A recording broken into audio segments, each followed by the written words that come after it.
in for such minor activities or for such negative thoughts. They always stay positive, and they are always optimistic in the practical life and practical situation. If they will face some situations, they will move on and they will have their positive attitude with the peoples, with the life, and with the family relations as well. Obviously, if they will have positive attitude, the positive things will come back to them, and they will feel happy, and they will feel good, and they will feel stress uh, less stressful, and they will be relaxed in mind as well. If someone is negative attitude, they will not live longer, because they will be having stress, and they would be depressed, and they would be negative people as well. They will be having a lot of health issues. Due to that, they would not able to sleep well, and later on any cases, they can they can get a lot of health issues like blood pressure, diabetic issues, and their internals would start to damage, and their hormones will also change. That will also be affected with negative attitudes and negative thoughts. That is the reason their average life will always be less than the guys who are having positive attitude toward the life. Mm-hmm. Yeah, nice, good. So all of those things are, relevant to the answer to the question.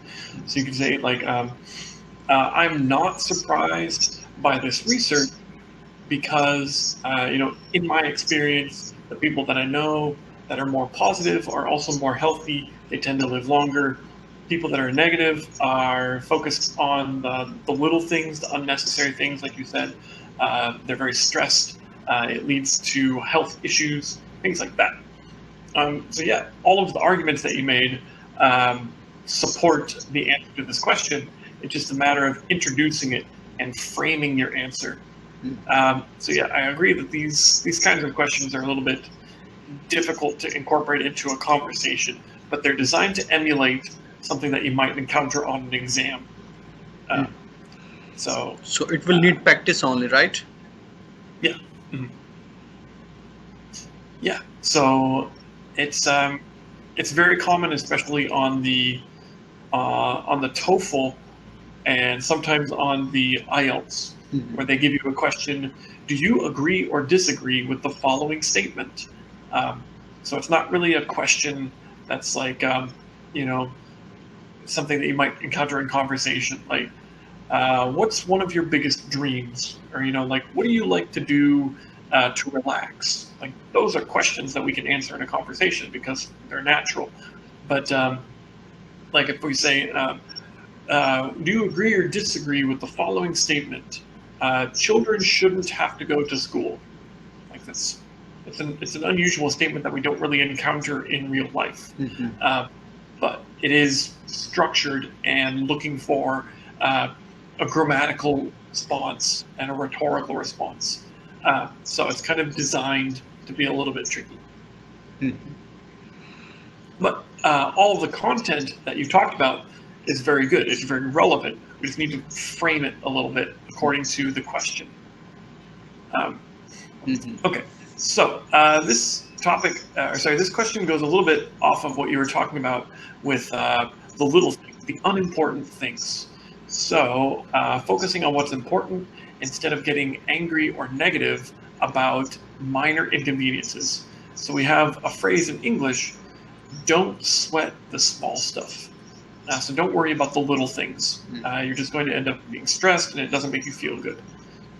So do you tend to sweat the small stuff?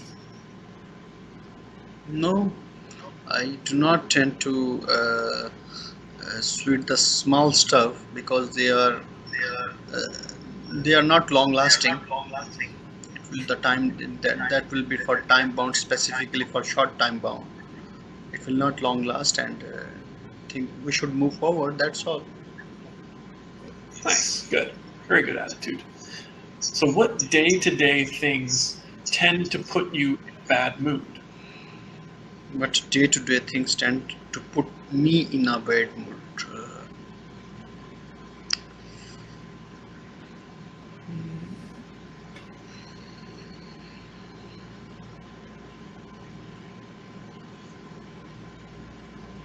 day to day, day to day we are getting older, and we are getting too much engaged in professional activities. We don't get time to spend for ourselves, or for self and for family, for friends. So the routine and busy activities which is increasing day to day, it tends to put me in a bad mood. And when we are child, we are always having good time to spend, to hang on, to enjoy, and to be relaxed as well. Time to day to day we are getting promoted, or we are getting overloaded in the activities, in responsibilities, either professional, personal, or family responsibilities. So these are the things which are added in our life day to day, and that put us in a bad mood. And in that particular case, we need to handle the situation in a different way. Mhm. Yeah, nice. Good. Yeah. So that's I think that's a pretty common concern.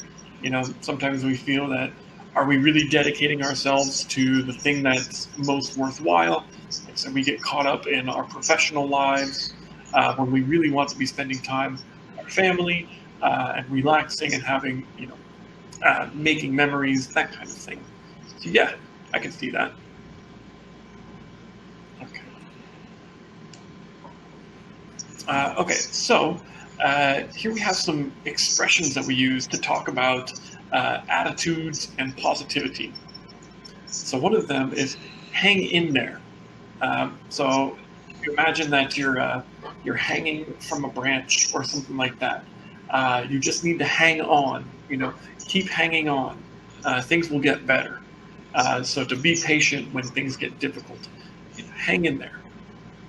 The silver lining, it comes from an expression, every dark cloud has a silver lining. So even though the cloud is dark, when the sun comes behind it, you can see silver around the edges. So there's a bright positivity even in a dark situation. Mm-hmm. We call it a silver lining. And the light at the end of the tunnel refers to if you're going through something challenging, it will eventually end. Like when you go through a tunnel and everything's very dark, and then at the end you see the light of the other side. So the light of the end of the tunnel means that things will get better soon. Yeah.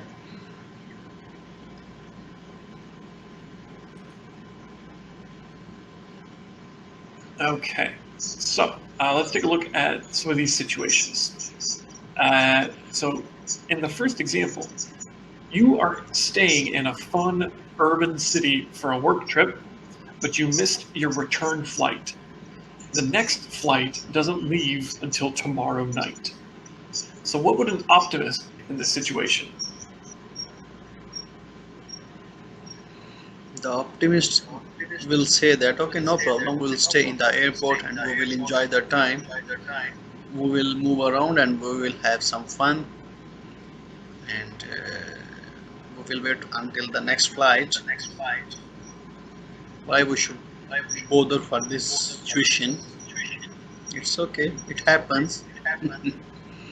Yeah, Yeah, right. it's So you can see it as well. Hey, now we have an extra day to explore this city. Right? Good, very good, excellent. explore the city. Yeah. Okay, so we're nearly out of time for today. I think we probably don't have quite enough to explore the second situation.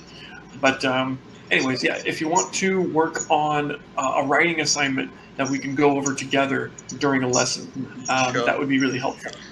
Yeah, no problem. That would be okay. I will write the assignment and then I will share with you. Then we can discuss. Excellent. Sure, sir. Okay. Okay. So, have a good rest of the night. Okay. Thank I'll see you next time. Thank you. See you next time. Bye.